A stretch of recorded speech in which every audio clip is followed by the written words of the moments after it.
the standoff. There's one not end significantly. step. Yeah, there was technically mana generated. Green Sun Zenith for 0, getting Dryad Arbor for Andrew Jessup. So this time, Nate will get to have his extra mana.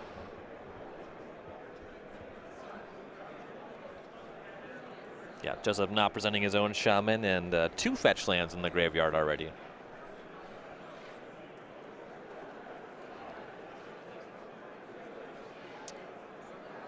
Like the style points here for Andrew Jessup. If you're gonna register elves, might as well play it in a green sleeved deck. If you're familiar with Andrew Jessup at all, you probably put him on elves anyway. Cataxian Probe from Nate Barton. We see Andrew's hand. He has Glimpse of Nature, Abrupt Decay, Wirewood Symbiote, Craterhoof Behemoth, and 2 lands. Now, this is actually a pretty weak hand for Jessup. He has a Glimpse that he can't do too much with, and a removal spell. An 8 mana spell, it doesn't matter until he's very well developed. Ponder from Nate Barton. I mean, he'd love to find, I guess, something like a Wirewood Symbiote would be very good to go, or an Elvish Visionary to go with his Symbiote. Well, Elvish Visionary is just really the workhorse of the Elves deck. It's just the best card in the deck. Yeah, it's the glue.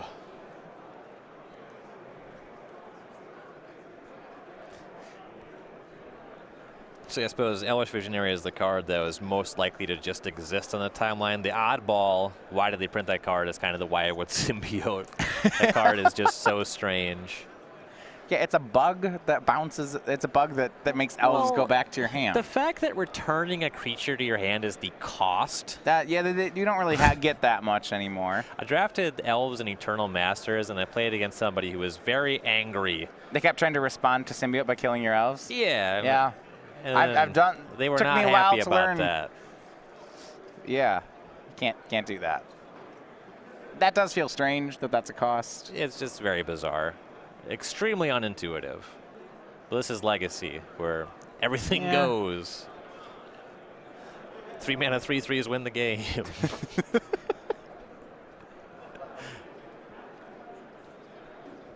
3 mana 3/3s win the game, but like 2 mana 6/7s just not even seen play anymore. Lands destroy other lands.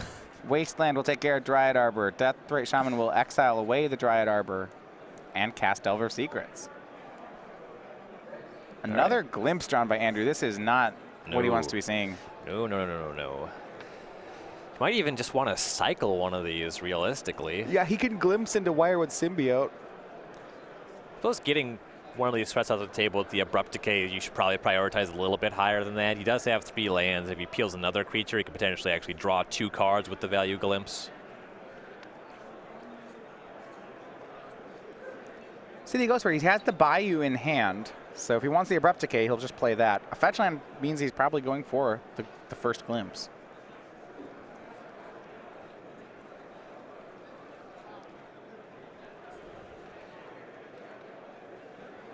But there are a lot of these cards here, you know, the Craterhoof Behemoth so far off. Bayou and Go by Jessup. This represents the Abrupt Decay, though it gives him time to wait to decide which creature he wants to decay. Delver of Secrets will stay a 1/1 this turn as Nate draws Misty Rainforest. There's not a ton going on in Barton's hand either. No, he's got Lightning Bolt, Force of Will, and it might just be lands other than that. A swing with Delver of Secrets will deal 1. Andrew will then Abrupt Decay it.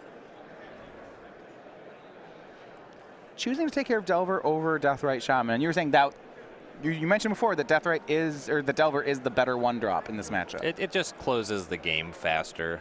The Shaman requires mana to activate when it's actually dealing damage. Barton already very easily has access to all of his colors as well. Here's the workhorse himself, Elvish Visionary for Andrew Jessup. He does have enough mana to cast both it and the Symbiote this turn. Yeah. Yeah, that or just some 1-mana elf to try to go for a value Glimpse are really the better things that he could have drawn on this turn. Elvish Visionary and a draw. And Andrew, interesting, he's just going to say go here. He has that land. He could have made Symbiote, but he's declining it. This is because of his glimpses? Yeah, he has 2 glimpses, and he can't really do much with them anyway. Certainly on the following turn, being able to resolve a glimpse and symbiote, he can just recast the visionary if he misses entirely otherwise.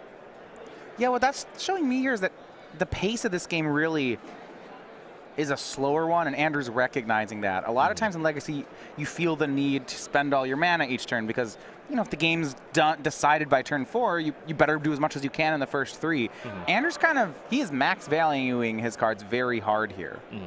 You know, he could have, for example, there cast Glimpse of Nature and then cycled one off the Selfish Visionary, and he says, no, that's fine. We want more. Yeah, and that's what gonna separate the experienced Elves players from the lesser. So is recognizing that yes, it's a turn 3-ish combo deck, but also you have staying power. You have a lot of cards that draw a card.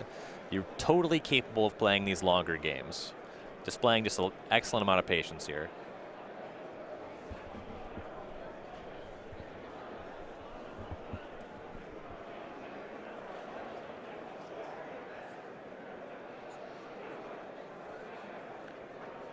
Andrew's going to go ahead and get Dryad Arbor on Nate's end step. Nate flooding out some here. He's dealing 2 a turn with Deathrite Shaman, but not doing much else. You know he has a Force of Will in hand. I guess starting on the next turn, he'll be able to just hard cast it. Well, hard casting Force of Will is never where you want to be, and certainly when you don't have a clock to accompany it. Jessup going to cast Glimpse of Nature. This is his 4th turn. He has the 4th land drop in hand.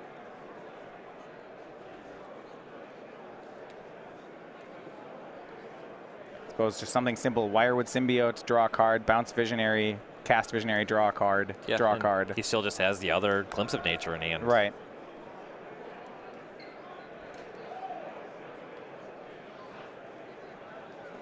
Second Glimpse of Nature for Andrew Jessup. Oh boy. Yeah. And you see he got Dryad Arbor here so that when he uses Wirewood Symbiote to untap a creature, he can actually untap the Dryad Arbor. It also just gives him another creature if he ends up drawing a Gaia's Cradle to be his land drop for the turn. Sure, yeah, that's why he hasn't made a forest just yet. But now going to go ahead and make the land drop. He makes the land drop so that the symbiote doesn't get dazed. Sure. That's a card that Grixis certainly plays as well. He's going to get the 2 cards off the symbiote regardless of whether it resolves or not.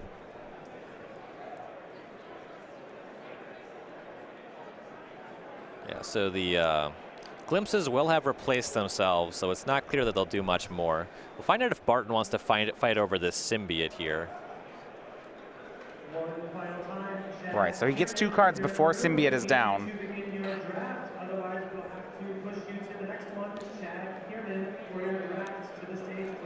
Yeah, the Kamigawa block has a bad reputation of having a low power level, but a number of legacy staples coming from this set. Glimpse of Nature, Sensei's Divining Top. Draws Llanowar Elves, Natural Order. Godo Bandit Warlord. I don't know why Kamigawa gets such a bad rap. It's got a ton of playables. Umezawa's Jite. Yeah. Boseiju, who shelters all. Oh my man, this could be a full combo turn. It is Llanowar Elves, drawing 2 cards, and he drew into Heritage Druid, and this is dangerous. You see Wirewood Symbiote going to untap that Dryad Arbor, bouncing an elf. Well, the way the things have played out, Barton couldn't have done too much by force of willing any of these spells, really. Now, there's not actually 3 elves, so Heritage Druid may be the end of the chain here. We'll cast Wirewood Symbiote again, though. 2 more cards. Second one. Sure, that one's basically free. Yeah, and he's not trying to go off here. He's just drawing 100 cards. And he's under virtually no pressure from Barton, so drawing all these cards should make it not terribly difficult for Jessup to win the game from here. Bounces Llanowar Elves to untap Dryad Arbor, and in response, Barton's going to Lightning Bolt the Dryad Arbor. So that's going to end the turn for Jessup. He's got 8 cards in hand. Some of his draws were weak here. He actually has 3 copies of Natural Order.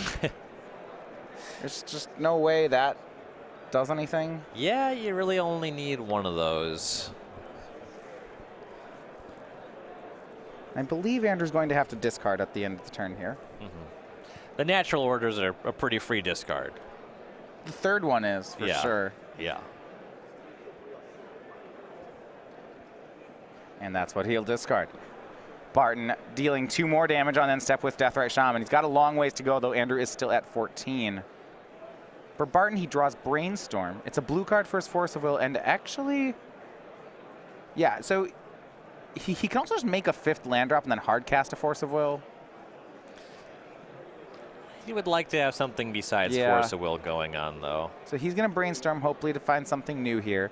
Daze is late to the party. Yeah, Daze is late. Picked up a Lightning Bolt there and a Ponder. Has a fetch land in hand, so this is going to be a quality Brainstorm. Yeah, he can go through a lot of cards here. He has a ton of ground to make up, though.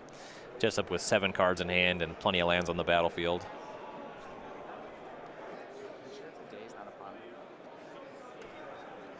Two lands back on top of the deck.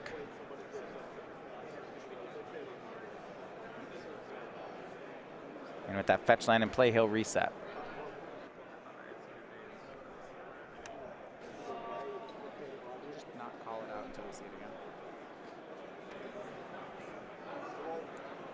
Deciding on the land he wants here. Still has that, we know, Force of Will, Ponder, Lightning Bolt. The thing about Lightning Bolt versus 2 Wirewood Symbiotes, yes, it's true that the Symbiote can't bounce the other one, but then there's still just that effect is on the table. Yeah, damage is also done here. Remember, Andrew was discarding to hand size last turn. And to be fair, some of his cards are a bit redundant in a way that makes it so it seems he technically has fewer cards, 2 natural orders and a Craterhoof Behemoth. Right. But he still has plenty of stuff besides that. Yeah, I mean, right, the danger is that Andrew just has a very honest, well, maybe honest is the wrong word. Next turn can simply just play out, like, play a land, play 3 elves, Heritage Druid, Elvish Visionary, Land War Elves, tap them for some mana, has a pretty good turn. Bounce Visionary, replay. This is... The other thing that's happening here is that Grixis Delver's position, it's about pressure plus interaction. He doesn't have the pressure. Exactly. That equation is incomplete. Here is a Ponder from Nate Barton. Looks like he's got Force. Yeah, he looks at the top 3. There was a Deathrite Shaman in the top 3, and that's enough for him to keep. Picks up a 2nd Lightning Bolt. And I do like that. He's going to bolt down a Symbiote. And I believe bolt down the other Symbiote. Yeah, that makes it so future removal spells will be live on elf creatures. Yeah, I kind of like this line. I mean, I'm not sure what he's supposed to be bolting if not for those. On Andrew's side, I think Andrew's pretty okay with those getting bolted. You see he picked up Gaia's Cradle this turn. I mean, well, that's exactly it. That's the play that Barton has to make, but it's not a winning play. Exactly. Right, here goes, Andrew's just going to reload. Here's Elvish Visionary, draw a card. He's got plenty of mana, plenty of cards. This hasn't really slowed him down. One of the draws of elves here is that it's hard to beat elves with just a stack of 1-for-1 removal. Right. When you see Miracles play this matchup, it's not the Swords to Plowshares that win the game, it's the Terminus. The only other line Barton could have realistically gone for is to just send Lightning Bolts upstairs. Jessup's still at 14, though. If you give him access to Symbiote, Elvish Visionary, it's pretty easy to turn any hand into a very quality hand. That's what you're saying back that turn where he decayed the Delver of Secrets. If the Delver had been in play, Nate could have sent those bolts upstairs. This would be a different game. Right. And Andrew still just so much patience. Plays Visionary, Land War Elves. He could have sacrificed the fetch land to get Heritage Druid on the board. Just no interest. He also has Gaia's Cradle in hand, so fetching this to find the 2nd Dryad Arbor is pretty good for him. Absolutely. Deathrite Shaman will attack. Yikes. Another Deathrite from Barton. Says go. 2 cards in hand. I believe it's Force plus blue card.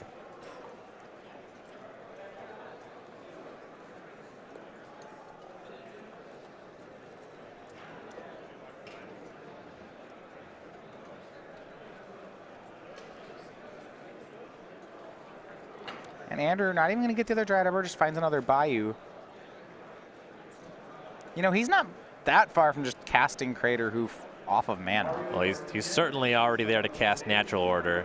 Bad news, he drew his second Crater Hoof Behemoth. Yeah, he only plays 2, so actually that was a horrible draw for Andrew. Yeah. He now has 2 Natural Orders, 2 Behemoths in hand, so the Natural Orders...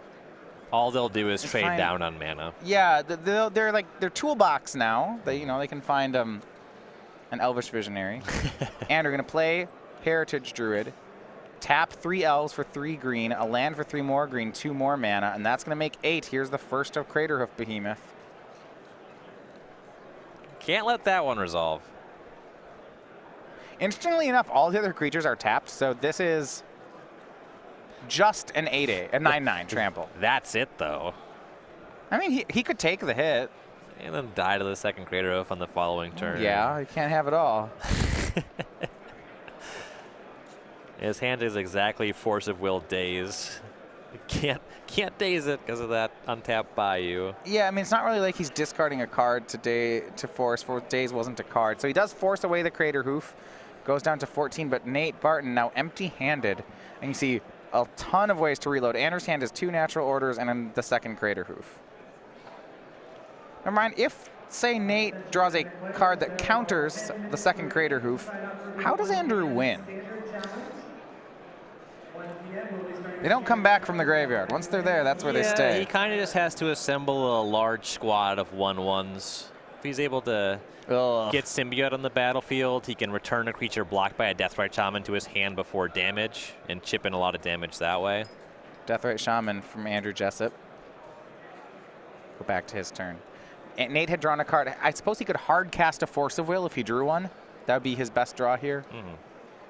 And you see, here comes the second Crater Hoof being cast off Gaia's Cradle. And this one is very lethal. And Nate, he's exiling lands. I think did he do it? Did he draw the Force? He's moving like he did. We might see Andrew have to really, yeah. He did. But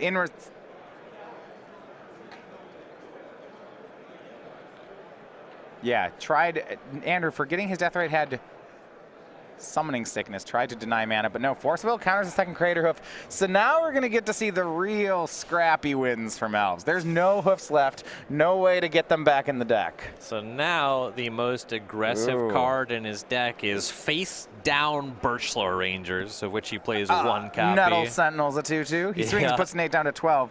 What'll be interesting is to see whether or not he can actually race these 2 Deathrite Shamans.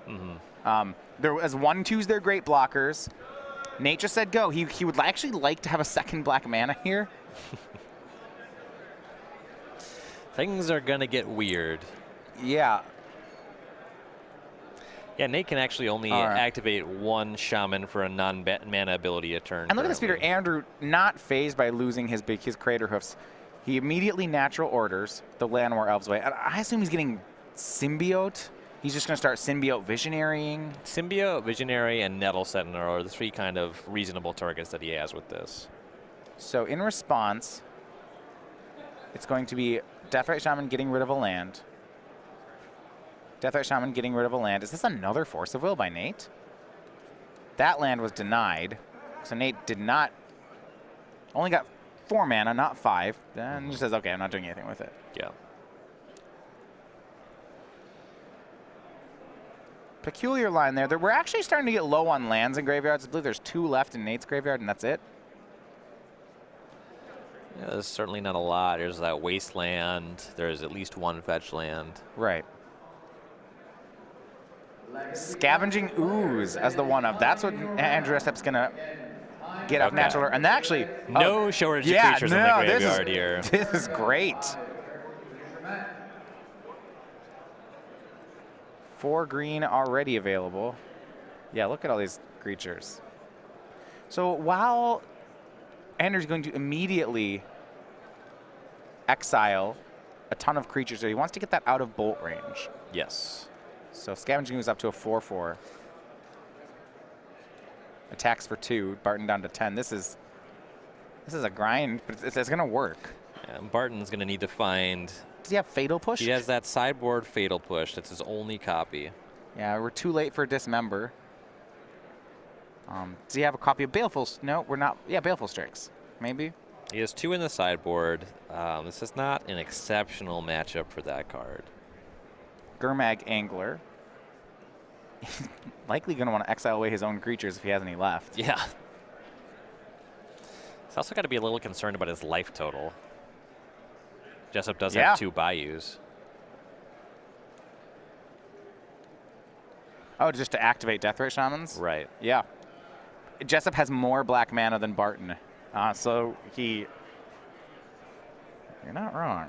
Well, the issue is if Nate tries to race also... Yeah, Jessup's just... This Scavenging Ooze is going to be very tough to overcome. Just needs the Fatal Push or...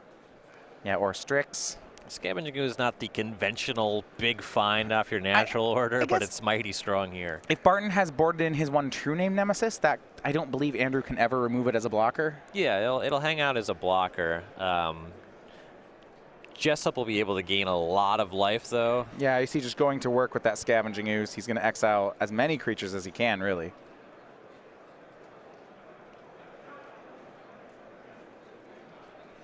With each creature the Scavenging Ooze eats, it gets a 1/1 counter, and Andrew gains 1 life.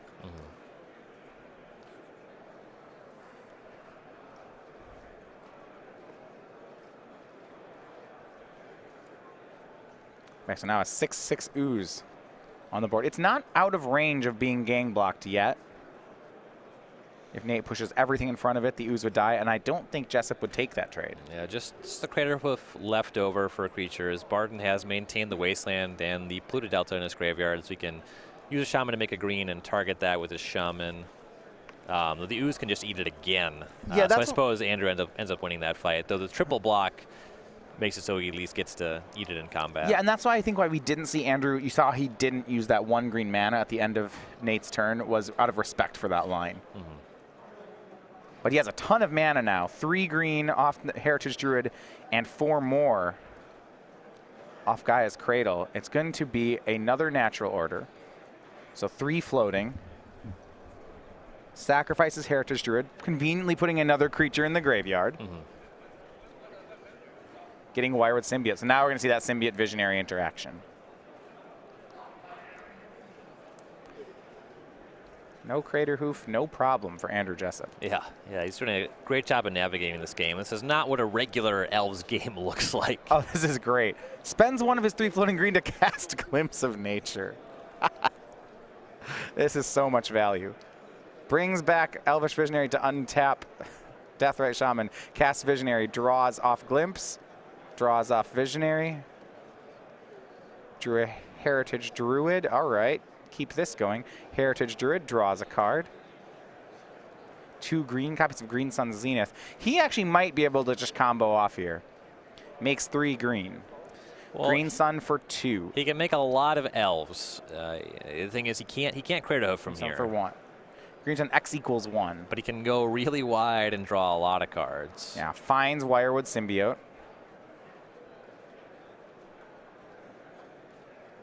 A 2nd copy. This is the last Symbiote. The other 2 are in the graveyard, so he has no more of these left. Use a Symbiote ability. Bounce Elvish Visionary, untap Deathrite Shaman. This is just game 2. Uses the floating mana and his basic force to cast Visionary. Draws a card off Glimpse, draws a card off Visionary.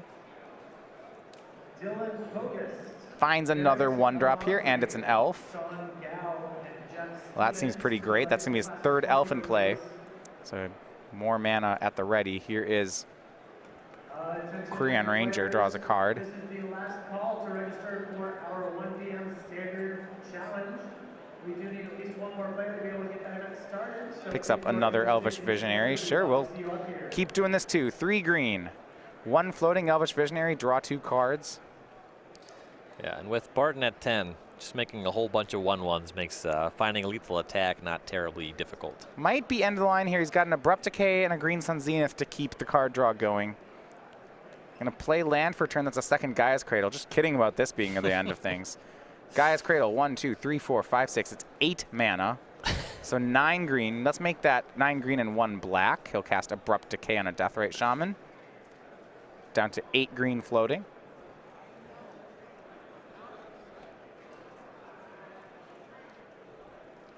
Nate will take care of the Gaia's Cradle. And Andrew's going to use the green mana to eat the Gaia's Cradle in response. No, does not want Nate having any mana.